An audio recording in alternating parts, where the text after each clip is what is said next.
Okay, we're at 11:58. I'm going to hit broadcast so that I can let participants in, and then we'll still stay silent for a couple of minutes while people settle in. So I'm hitting go live in 1, 2, 3 and muting myself.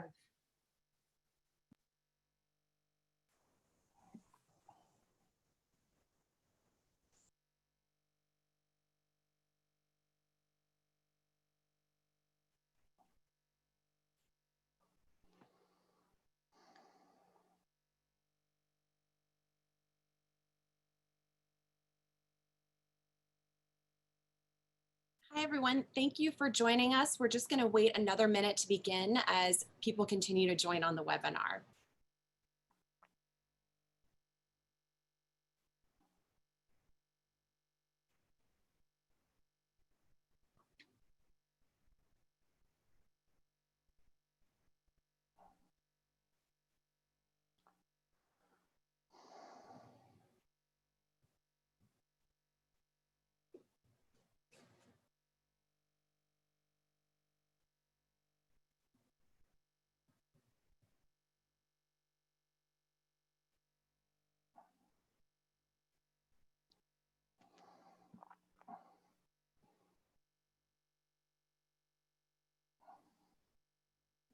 Hi, everyone. If you're just joining, thank you so much for being here. We are going to wait just another minute or so to let more people join the event today.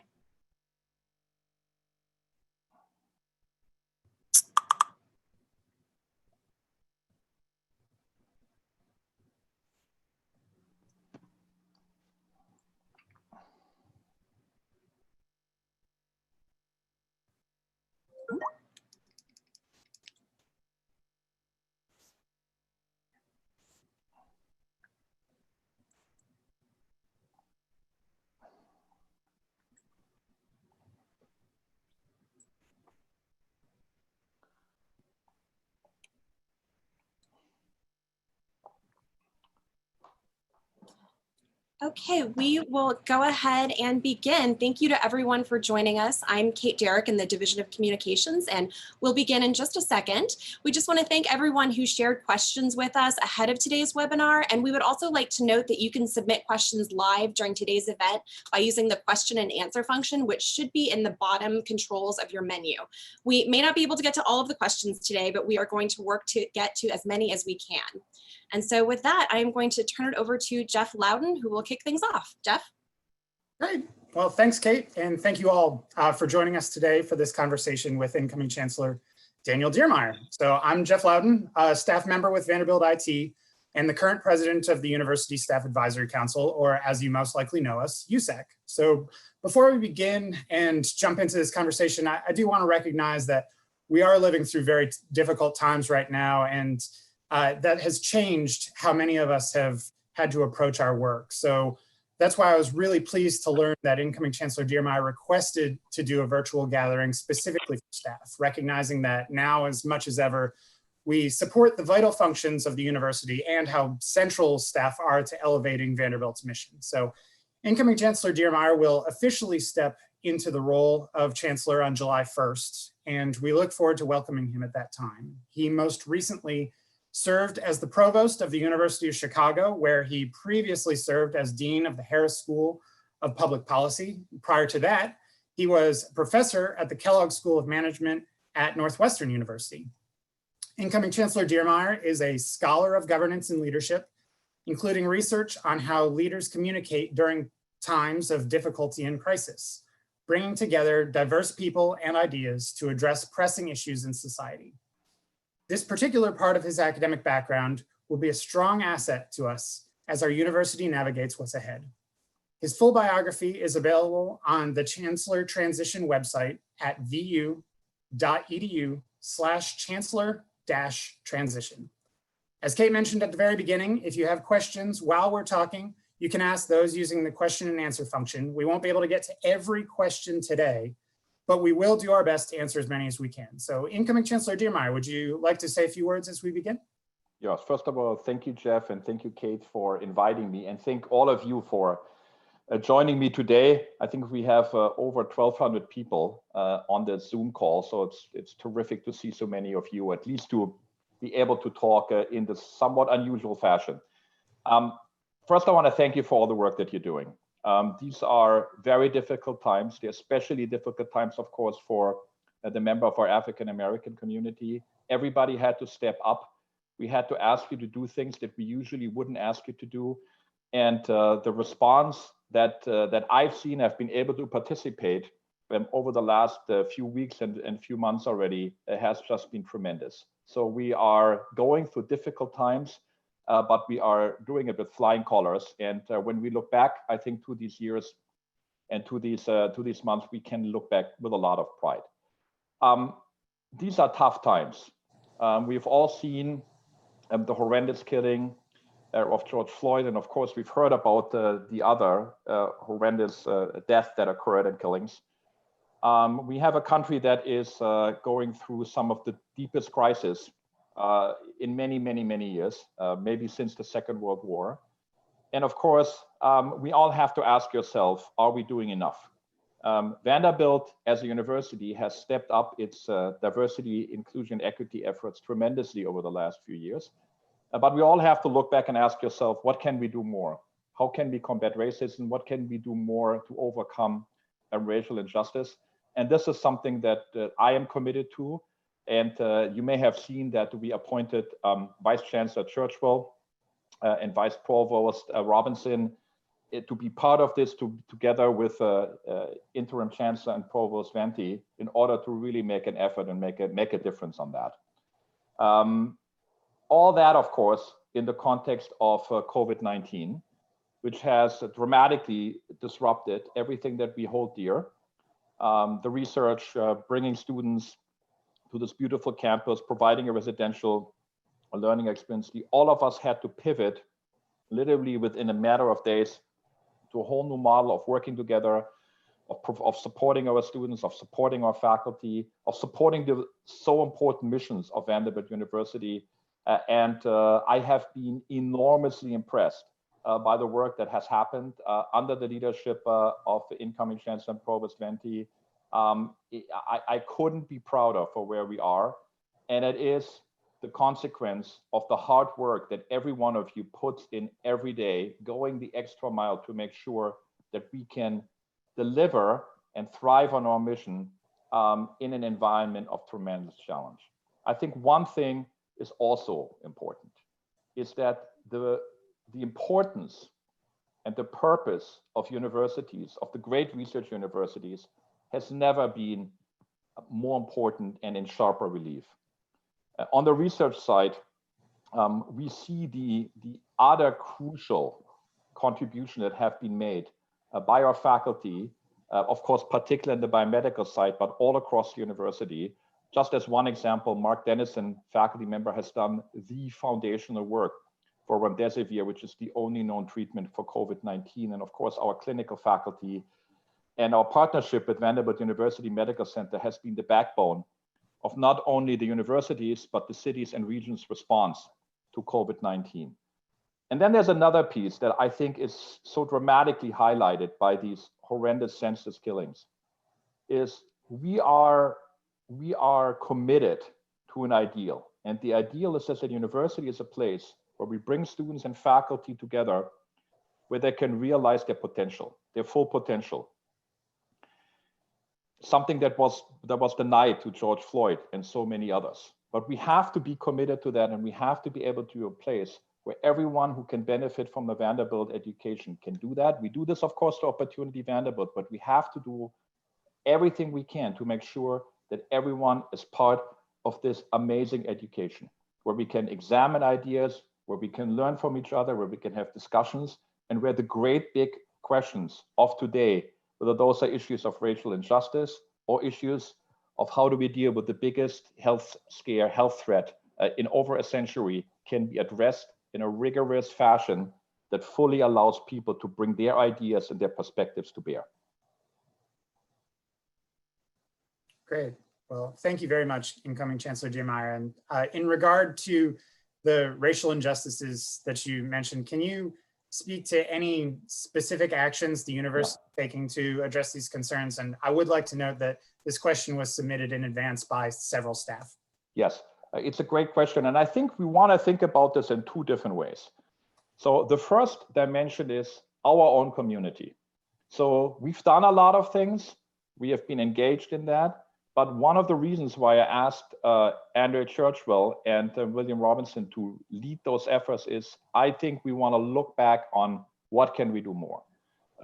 This is an important process. We want to know where we are with our efforts. Have they moved the needle? Have they moved the needle enough?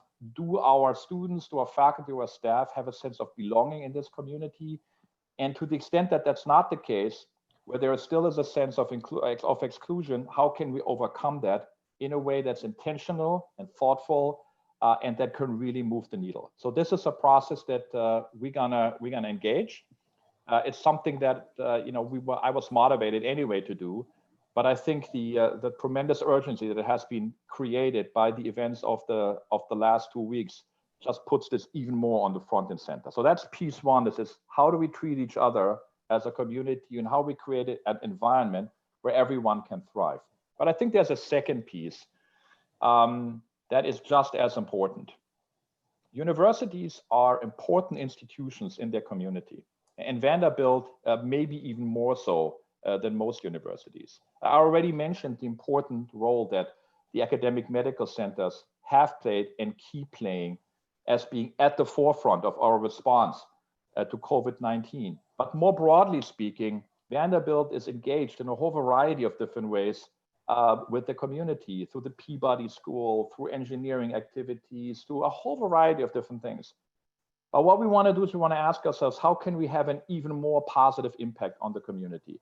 A community that has not only been challenged by COVID-19, but by tornado, by thunderstorms, and then just by the challenges of urban life and disadvantage that we see in so many of our communities. So how can we be even more intentional about that? How can we have an even more positive impact on our community?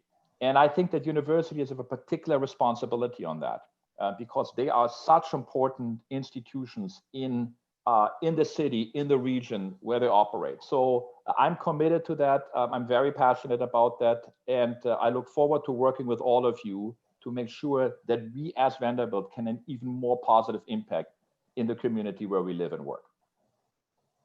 Wonderful. Well, thank you very much. And I know that I and many of the others that are on this webinar today are really looking forward to being a part of the next steps in that process.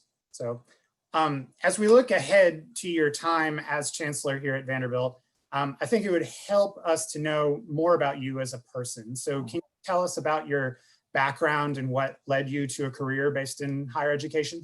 Happy to do it. So as you can tell from my accent, I was not born in this country. So my story is a classical immigrant story. I was the first of my family to go to college. As a matter of fact, I was the first of my family to graduate from high school. I grew up in Berlin, at that time still a divided city, at the height of the Cold War. I have vivid memories of whenever you had to travel, the difficulty of just crossing the border, barking dogs, mean looking border patrol with machine guns. They would take your car apart. That was an important experience for me. And I think it shaped the importance of what can happen to life when the political and social context is really having an important impact on that. So I think my sense of how that was influenced was shaped at a very early time. I then was fortunate enough to get a fellowship from the German government for gifted students. I studied philosophy originally, already started with it in high school. And I was the kind of kid that was interested in everything, Latin and physics and history. Couldn't get enough of that.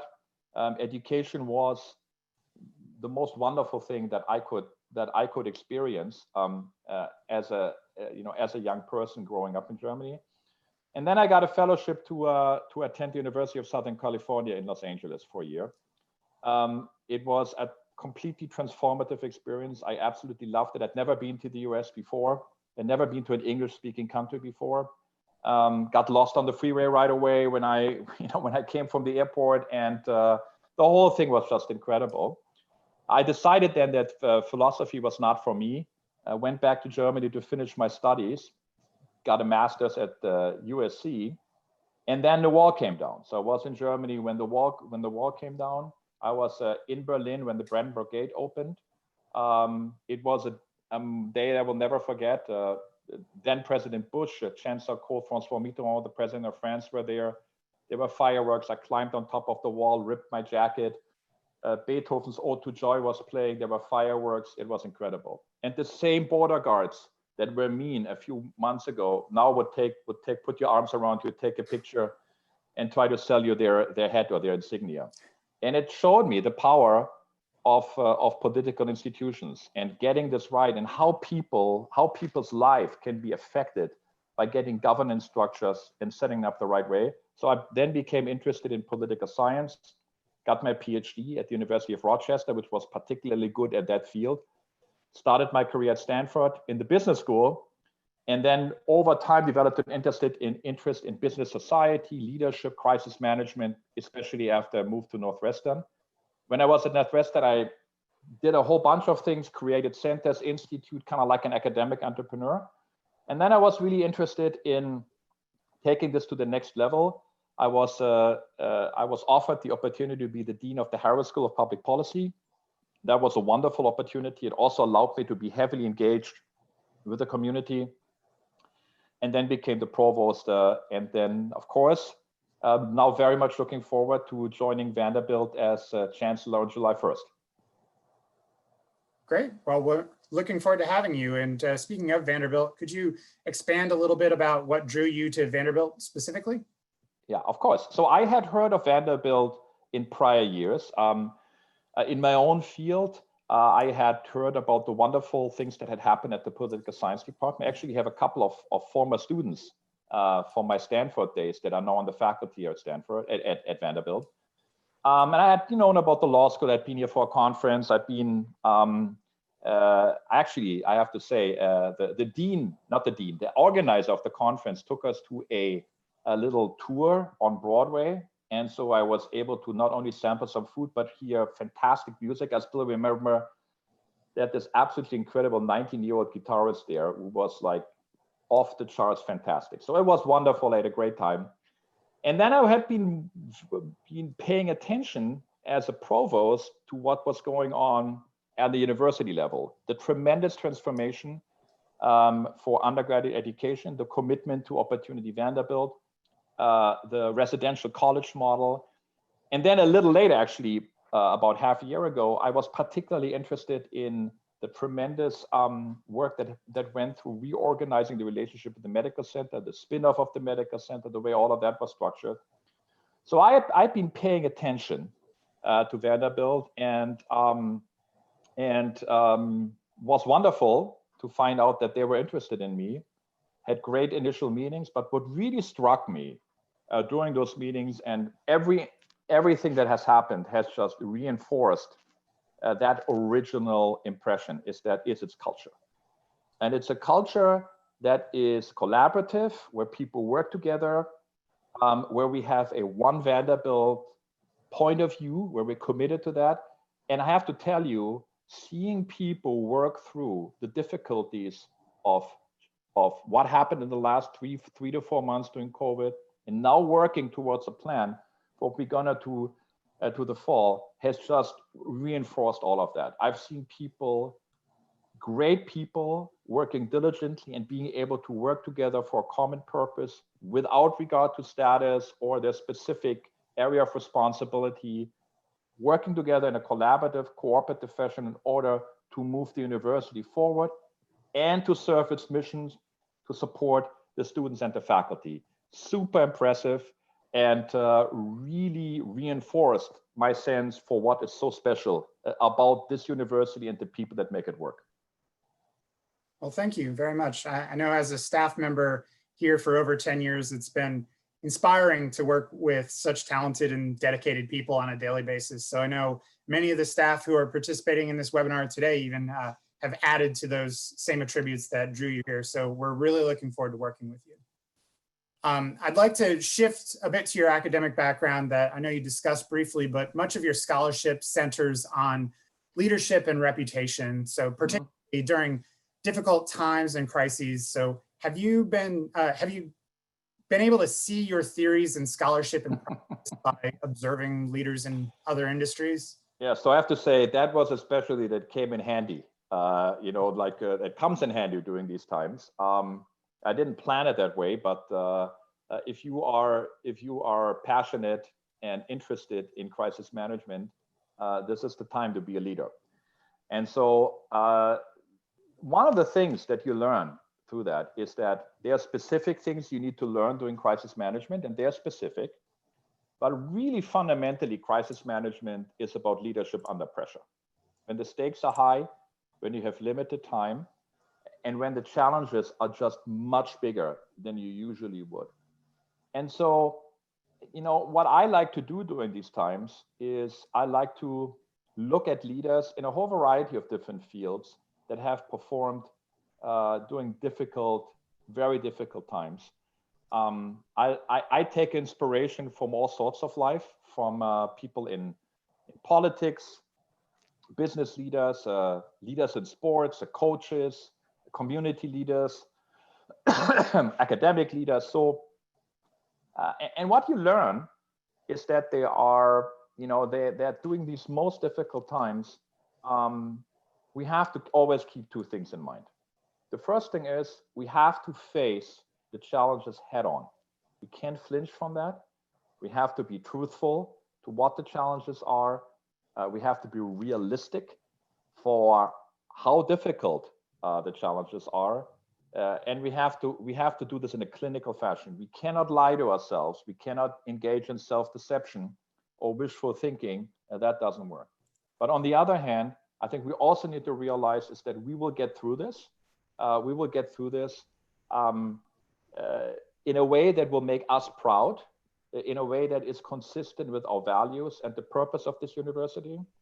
And my strong belief is that we will look back at this period 20 years from now and will say, this was our proudest moment. This is when we really stepped up and we made a difference during the most difficult of circumstances.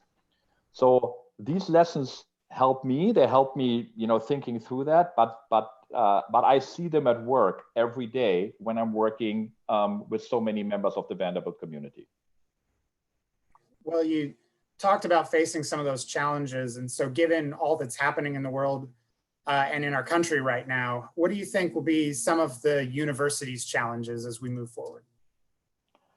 So the most imminent challenge, of course, is how do we go back to functioning as a university in the fall? And we've made great progress. There are many of you I know that are on this call have participated in that. We are pretty much done with our plan, and we will have an announcement in the next few days to tell our community, students, parents, faculty, staff about what that plan is. I feel very good about the plan, and I think that it is as good as any plan that one can hope for. So I'm very pleased with that. But what you have to make sure is that while you are dealing with the challenges at hand, you also have to think about what's happening in the future. So a great CEO who was in charge of a big financial institution during the 2007-2008 financial crisis, explained it to me once in the following fashion: is he had in his left coat pocket a little yellow index card which had the 10 things that he needed today to make sure the company was still around tomorrow. And in the right pocket, he had an index card which are the things that ask ourselves, how do we move forward so that we get out of this stronger and prosper in the time after the crisis has passed? And we need to do the same thing. So for us, this means important questions about how do we think about work? What are we learning from the fact that everyone is now doing this online? Can we take some lessons from that will make us stronger? The same is true with respect to online teaching. Are there aspects here that we can take in order to further enhance the quality and the reach of a Vanderbilt education? So these are these are just a couple of them. And then, of course, we'll all have to be clear is that the financial impact on universities is profound. Compared to many of their peers, Vanderbilt is still in a very good position, but everybody will be hurting, and we will be hurting too. So we have to be intentional about that. We have to think about this, and we have to deal with these types of challenges in the right way. Great. Well, thank you for sharing that with us. I'd like to move now to some of the questions that were submitted ahead of time. So understandably, many of the questions were about diversity and inclusion at the university, which you discussed earlier, but can you speak more as to how you plan to elevate diversity and inclusion at Vanderbilt for the staff in particular, and looking at diversity and inclusion from multiple lenses, so including race, gender, sexual orientation, neurodiversity, and more? Yeah, so right now, of course, our focus is on issues of race. That's natural given to where we are. But of course, diversity is a much broader conference. I always like to think about it, it's a diversity of diversity. That includes race, gender, as you were saying, sexual orientation, a whole variety of different dimensions. Also, I think, where you background, where you come from, that the mindset, the personal experience that you bring to this community. What we need to make sure, and this comes back to something that I said earlier, is universities are based on the unshakable belief in human potential, and they're about realizing human potential to the fullest. That's true. That's true for the students. That's true for the faculty. But I want this to be true for the staff as well. I want people to be able to bring their best self to this university and realize their specific potential. And what we all need to keep in mind is that we're serving a noble purpose. And whether you are in a student-facing role and you're dealing with the students there, or whether you work in the dining services, where you work in the facilities, whether you work in financial administration, whether you work in financial aid, you are making a contribution. And if you if you work in facilities, to just take one example, and if you find a way to reduce the cost of fixing a particular elevator by $20,000, we can take those $20,000 and change the life of a young, underprivileged kid forever. So this is an important thing that we should never forget, that is that the mission of the university is noble, it's a noble process. And that's what we're serving, that's what we're contributing in our particular background, whether we are researchers or whether we are in the staff function, whether we're doing this or that, doesn't matter. We bring our best self and what we want to contribute and what we can contribute to this process. But that means for us is that we must be sure that the barriers to that are removed as much as we possibly can. These barriers can be cultural. There can be implicit biases. There can be structural. There can be, what does that mean? It means, for example, that we don't get access to the right people, or that we don't promote them in the right way, or that they're not part of the right structure, or we're not training them the right way. There will be not one thing that will say, okay, that's the silver bullet that will do this. It is a continuing effort to make sure that everybody can participate, and that whatever barriers to this are there, we need to remove. And that starts with making sure that we attract diverse talents to the university, that we bring them on board, that we develop them, and that people can work together in the collaborative fashion that is such a hallmark of the Vanderbilt culture. Thank you.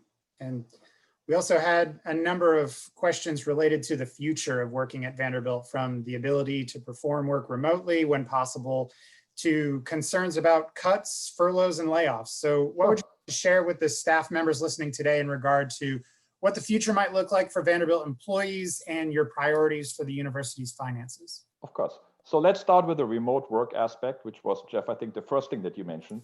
Mm-hmm. So we have this great experiment now in remote work. And no matter what we do during the fall, and we'll talk about this, is social distancing will be with us for a while.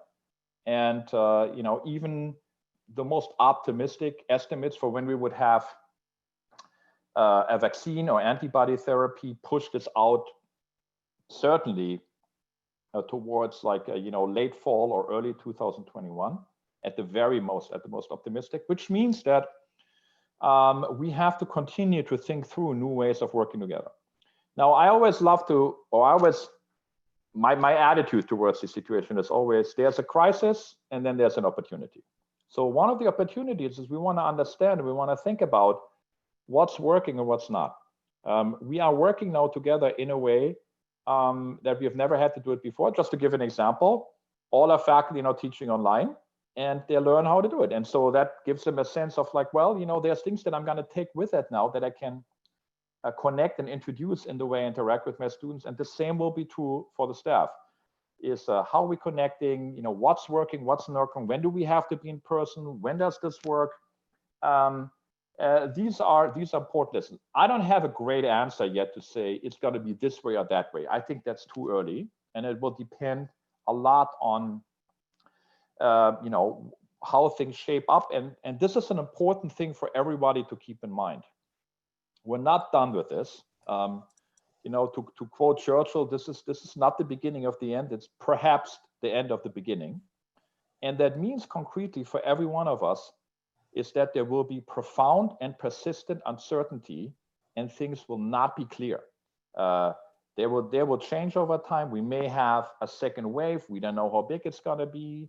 We don't know how, you know, how the summer is going to shape out. And we don't know how the tremendous health inequities that we've seen, how different communities are being affected by the virus, how that's going to continue to play itself out, and how people are going to respond to that. So it's very hard for everyone to deal with uncertainty because we want to know what's going to happen. We want to know, hey, come on, tell me what's happening in October. Nobody knows. And if people tell you, they're lying.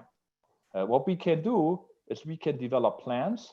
We can have scenarios. We can be ready to move from one to the other.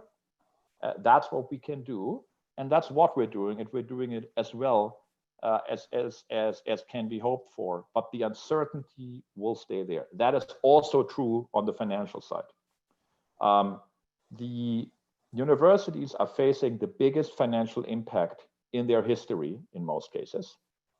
If you look around, even universities where you would have thought that they're isolated from this are suffering. We have almost all our peers have extensive staff cuts, furloughs. They may no longer make retirement contributions. So it's a serious situation. We have been fortunate so far to avoid most of this. We had to take some action, but compared to our peers, we have been fortunate. Now, when I say fortunate, it's not that this fell from the sky, but this is the consequence of enormous diligent work that has happened over the last years under the leadership of Chancellor Zeppers and then Interim Chancellor and Provost Susan Venti, the CFO's office and so forth. So the reason that we are in a relatively better position than our peers is because of the hard work that the leadership and you did over the last few years. Having said that, are we out of the woods? We're not out of the woods. Things may happen. As I said before, there's uncertainty. We will try to do our utmost to protect our staff and to make sure that they're not adversely affected by that. But I cannot in good conscience sit here to say, we're through this. We are not. We're not through this. And there will be ongoing changes and ongoing challenges. What you have my commitment that we're going to deal with that in the best possible way that protects our staff as much as our staff and their families as much as we can. Great, thank you. I know with Staff Council, that uncertainty that you mentioned is certainly something that's weighing on all of us right now. So I appreciate you sharing what you can at this point. So yes, some staff had questions related to the student experience at Vanderbilt, since many of them work directly with students across our 10 schools and colleges. So what will be your approach to the student experience, including undergraduate, graduate, and professional students? Yes, so one of the things that impressed me the most about Vanderbilt as I got to know the university better as part of the selection process was its commitment to students. And that starts with the undergraduates, the commitment to residential life, to residential colleges, the commitment to opportunity Vanderbilt, so that everyone who would benefit from a Vanderbilt education has access to one. These are very important things, but there's a culture of really putting the student front and center. And that also extends to, for example, how we think about athletics. So our student athletes are performing at the highest level of athletes, but they are full members of the student community. And we ask them to be excellent in two domains, in the classroom and on the field. And that's a commitment, I think, that is symptomatic for how this university thinks about its students. The same is true for graduate students. Graduate student life is different, of course. You're usually a little older. You may already have, spent some years in the workforce, came back. That varies from place to place. In some cases, people continue directly, immediately after college. In other cases, they spend 3 to 4 years and then come back.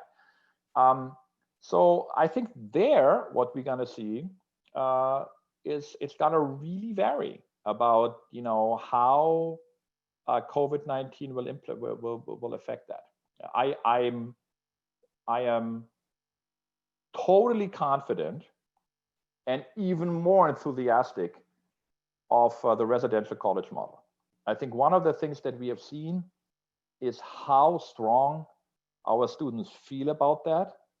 My heart goes out to the seniors and to all the students, but especially to the seniors who commencement had to be postponed, who couldn't spend time with their classmates that had become family for them over the last 4 years. This is a powerful model of education, and our faculty and our staff are so dedicated to that. So I don't think that's changing in any kind of dramatic way. What is changing, I think, is, for example, things like a continuing education. So the experience of all of us interacting virtually, and for the faculty teaching virtually, that's going to open up opportunities. I think we can think about how do we engage with adult learners, alumni, in a different way. I think that's all on the table. And then to add one more piece to this, I think the demand for developing yourself and getting skills quickly will be even more pronounced than we had it before. And so that is something I think we need to think about and where we need to develop some new models. And that's where technology can play an important role, but we always want to do it grounded in our values and doing it in a way that is commensurate with the excellence of education that we provide and that we're known for and that we have provided throughout the history of the university. So it needs to be done intentionally, carefully, and consistent with the values that Vanderbilt embodies. Thank you. I know I certainly appreciate your support of all Vanderbilt students and, of course, your support of the university staff who are working both directly and indirectly with them. So thank you very much for that. And I'll now turn it over to Kate, who's been looking at the questions that have been submitted during the conversation so far. Kate? Yeah. Thank you so much, Jeff. You have covered a lot of ground, and that has generated some really great questions from our attendees today. And we would like to thank everyone that has submitted a question so far. For a few of the questions that came in, I believe incoming Chancellor Diermeier ended up already addressing them. We had a few questions about finances and the future of the university's staff. We also had a couple of questions that overlapped. So if you see us ask something that is similar to your question, but not your exact wording, that's why we combine similar themes. Sure. So incoming Chancellor Diermeier, the first question touches on a topic that is top of mind for us, and that is equity, diversity, and inclusion. Something that we've already talked about, but people did have more specific questions. First question, in regard to equity, diversity, and inclusion, are you in favor of mandating training for all faculty and staff at Vanderbilt? So I think everything we're gonna do will be driven by what are our values and data and research. So if there's strong data that this is that this may work, we want to think about it from that point of view as well. So I think there is no doubt that we need to think about, fully understand what's the level, the extent of bias, how do we deal with it, and how do we address it. But I spend a lot of time in a policy school. So to me, this is like a question, it's like, that's our goal. But what's the right policy we need to figure out? And I don't know the answer to that yet, because I don't know where we are. I don't know what the challenges are, what the data really is. Not clear to me. In a university context, mandating anything for faculty is challenging. Okay, and that's just the way we operate. That's respecting the faculty freedom to provide something is an important thing, and they may have different point of view on the use of this particular program and whether it's mandated and how it's designed and so forth. And we want to be mindful of that. So my sense at this point is, I don't have a particular point of view on any specific policy on this, because I don't know enough yet about exactly what the challenges are at Vanderbilt. I know some of it, but I don't know enough about it. And then once we have a clear understanding for what that is, and that may require a process to really get to the bottom of that, then we want to address it. This is very important, because it's easy to take an off-the-shelf approach that has worked somewhere else, or may have not worked somewhere else, or because everybody's doing it, but it's really not effective. I learned this over many years in working on faculty diversity, which was a big initiative for me while I was provost at the University of Chicago. So we had a climate survey on that really allowed us to establish a benchmark.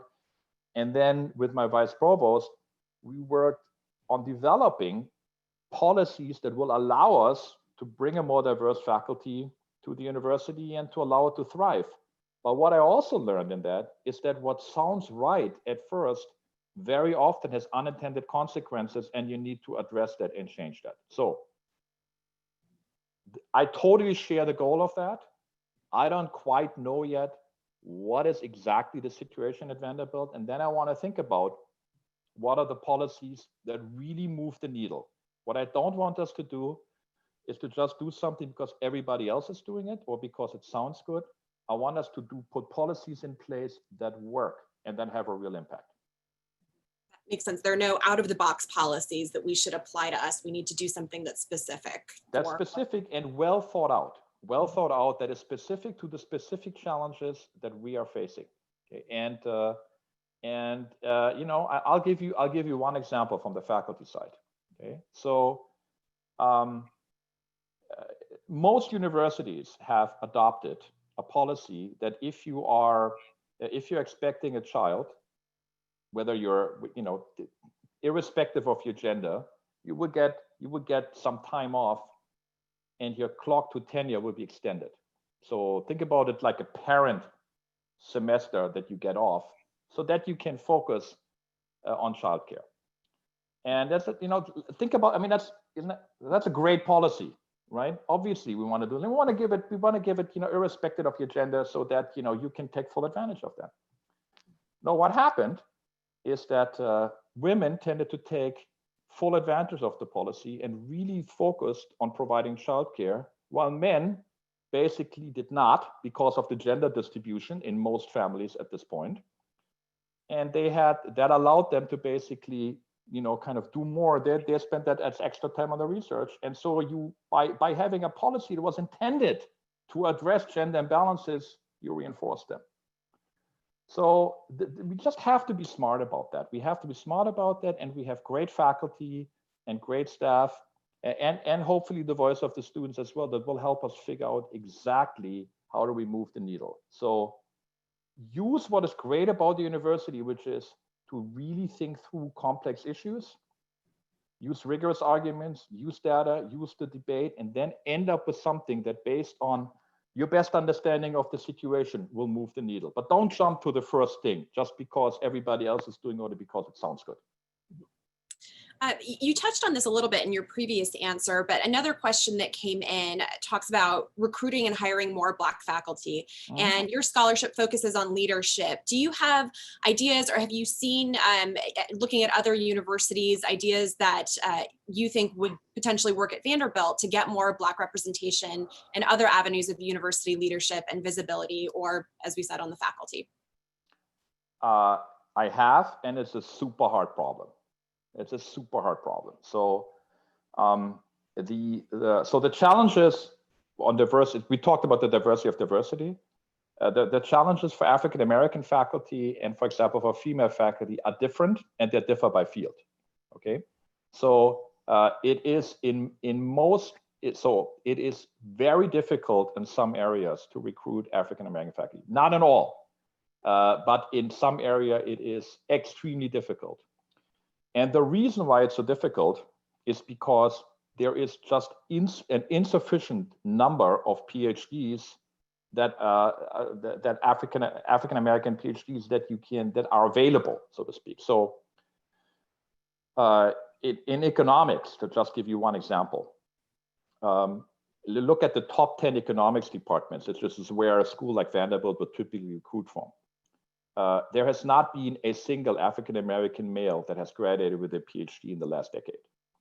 Okay, so that is really difficult, and I am so proud of what we are doing, particularly in the astrophysics area, where we have bridge programs, where we try our astrophysics faculty are working in order to increase more African American students to go into PhD programs and to support them. So we're going to do everything possible that we can in order to bring African American faculty to campus. But we have to understand is that the problem starts much earlier. So when I was in my previous job at the University of Chicago, we started a partnership with 10 other universities, which was intended to increase the amount of undergraduates that are thinking about getting a PhD, so that we basically start earlier, and we don't just start when we're looking at, okay, we have to bring more faculty. We need to make academic careers more accessible to minority students, and that has to start when they are undergraduates already, or even earlier. So bridge programs, specific mentorship programs, all of that is hugely important. But particularly in the sciences, in mathematics and economics, the problem is much deeper. It starts already in the PhD programs, and it's not anything that we can solve on our own, but we for sure want to make a contribution to that. And as I said before, I'm super proud of what we're doing at many parts of the university. I've just mentioned, the bridge program there, but there are many of our faculty are actively engaged in that in order to make the professoriate more diverse, but you have to do this already by starting in the PhD programs and maybe even earlier. And that makes sense, that we have action that we need to take within our own university, but we also want to be just as much part of the broader solution and helping to create change, not just in our local community, but and just to add to that, by developing programs that can become a model, then you can have real impact, because you're doing something maybe in partnership with the local institution. It's like or in partnership with other universities, that allows others then to take the best ideas that have worked, implement them in their own context, and then you can have impact at scale. So it's always important that for an academic institutions to understand, well, yes, we could do something here, but we want to do it in a way that it can be a model for others, so that they can take it and build on that in their own context, because that's how you really increase your impact. Thank you. We have another question that came in that builds more on the economic impact question that Jeff asked earlier. The question is, do you have a way to measure the economic effects of this crisis on Vanderbilt's financial health? Yeah, so we know that the way you want to think about this is that every revenue component that drives the ability for university to do what they're doing has been affected negatively by COVID-19. Number one, is of course, you have many more families in distress, and that increases the need for financial aid. Development, fundraising, philanthropy is highly correlated with wealth, so that has gone down. The endowment performance, even though we had some great weeks now, or great week or two, that has gone down. With federal grants, when you shut down labs for like months, that has a negative impact. So you're basically looking, and add to that anything that depends on clinical revenue because of your relationship with an academic medical center. You're looking at the revenue streams that provide the funding, for us to allow us to live our mission, pay our staff, pay our faculty, provide support for our students, make sure that the lights stay on. Every single one of them has taken a dip. Now, through some diligent and ingenious planning by former Chancellor Emeritus Nick Zeppos and Provost Susan Venti, and Interim Chancellor, and as I said before, the finance team, we are in a better shape. We're in a better shape because we have been much more prudent. We have been, I would say, more conservative than most universities, and we are in a better position. But the impact is material, is significant. That we had to make some cuts as well, and so we know what the impact is. Now we don't know finally what it's going to be for this the audited financial statements that come out at the end of the fiscal year. So we're not at that point yet that we can exactly tell you what that is, but they of course will be available after the fiscal year closes.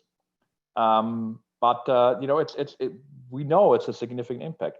However, it's not as bad as our peers. So you've seen some announcements already, probably. The impact at places, that where there's a very strong connection, where the medical enterprise is even more important than for us.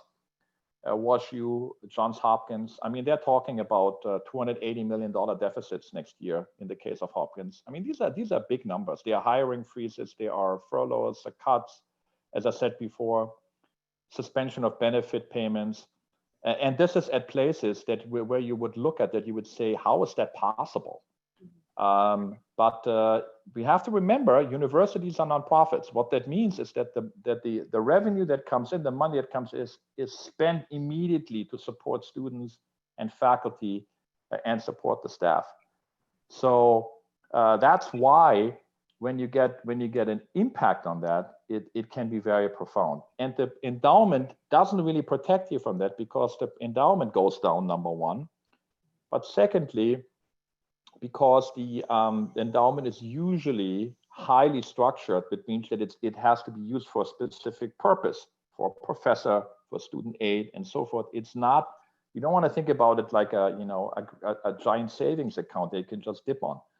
It's not that. It provides support for specific activities, and you can't just use it for other activities. That's the nature of philanthropy. A donor wants to give something to support a particular thing that they're passionate about. As I said before, financial aid opportunity, Vanderbilt, a professor in biomedical engineering. That's what they care about. So, bottom line, we will feel an impact, but my sense is compared to our peers, we're going to be in relatively better shape than our peers. Thank you. I know we all wish we could see what the future will hold at this time, but we certainly. We all wish. Wouldn't life be much easier if we could do that? But this is particularly tough, and I want to emphasize that it is very, very difficult for people to deal in an environment where not only are they facing health risks to themselves and their family, but uncertainty over their own financial future. I understand that. I wish I could make it go away, but there's the uncertainty that we have and the changes will be with us for a while. And I appreciate everyone stepping up and dealing with it and contributing to our mission, even though we're dealing with this extremely difficult circumstance. We're asking you to do more right now. I know that. We're asking you to step up, and you have done that. Thank you. We just have time for one more question that came in from the audience, and it's a little bit of a lighter one. How would you describe your personal leadership style? Great question. So here's what I think. Here's how I like to lead. So no leader is able to accomplish anything without a strong team. And for a strong team, that means is you have to find the right people, you have to give them the right set of responsibilities, and then you have to empower them. So what I'm looking for among the leaders that I work with is that they can run they can be leaders of their own. They have a university point of view, a one Vanderbilt model, and they can collaborate. Those are the three things that I'm looking for. And I think we have that. I think we have that, in our culture, and that's certainly what I'm looking for when I'm looking for the vice chancellors, the deans, the chancellor's office. Personally, what I'd like to do is I'd like to be clear about what the expectations are, what the goals are, where we want to go, and then I'd like to empower people to bring their best self into it, to use their creativity and go. So I'm not a micromanager. I'd like to give people a lot of freedom. I work with them. I discuss problems with them. I want to know what's going on. And from time to time, I'm zooming in. So another way to say this, think about this as, university is a big Google map, and there are all these things, and everybody has a responsibility. And then there are certain things where I'm going to be close, and I'm going to be close when the opportunity or the risk is high. Then I want to be close to the fire. So, for example, even though I haven't started yet, and even though I'm starting July 1st, what happened with COVID-19 and how we would think about the fall, I was heavily involved. I'm definitely going to be heavily involved on everything having to do with diversity, equity, and inclusion. That is a top priority. So I'm going to do it in partnership with Vice Chancellor Churchwell and Vice Provost Robinson and Provost Venti. But I'll be part of that. And so the way this works is I basically zoom in when the situation requires it, and then I zoom back up, and I may turn my attention to something else, depending on what the issues of the day are. So that's a little bit of a sense of how I like to lead. And the last thing I say on that is that, to me, greatness is rooted in understanding who you are as a person and as an institution. It's to be very clear about what makes you unique.